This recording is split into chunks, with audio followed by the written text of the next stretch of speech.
qui est venu sur la terre, apprenez que quand vous avez vos problèmes, allez vers vos ancêtres.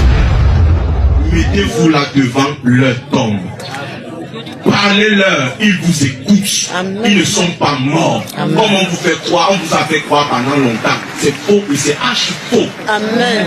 Vous allez sur la tombe. Moi d'ailleurs, j'ai mes enfants, quand ça ne va pas souvent avec eux, parce que moi je suis un peu exorciste, ça ne va pas.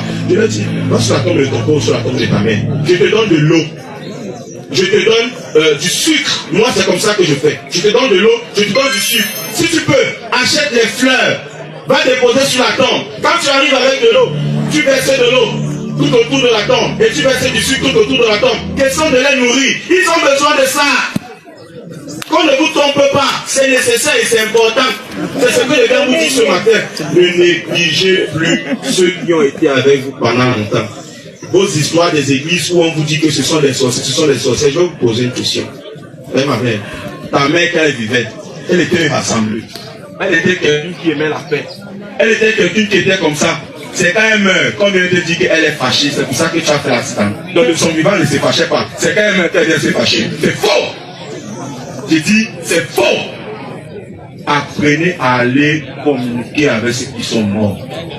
Apprenez à aller parler avec eux.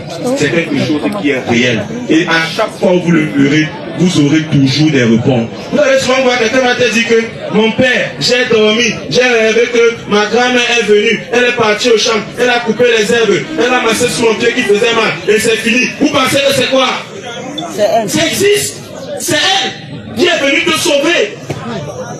Mais vous êtes là. Surtout les chrétiens catholiques, Sainte Perpétue, Sainte. Regardez loin là, ils sont enterrés là-bas. Regardez loin là-bas. Le temps qu'ils voyagent pour arriver ici. Et pourtant, tu as ton grand-père, tu as ta grand-mère qui est là, zéro, pas, tu ne l'appelles pas, tu ne l'invoques pas. Sortez de l'ignorance.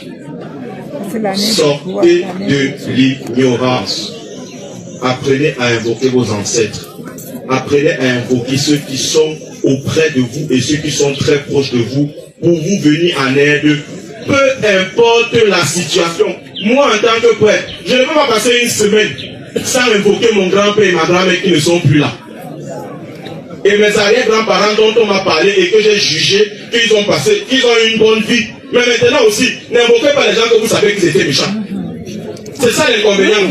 Vous invoquez ceux que vous savez qu'ils étaient méchants. Vous dites qu'ils n'avaient pas une bonne vie. C'est que vous n'aurez que la méchanceté en retour. Il faut invoquer ceux que vous savez qu'ils ont eu un bon vécu de leur vivant. Que dans leur vie, c'était bien.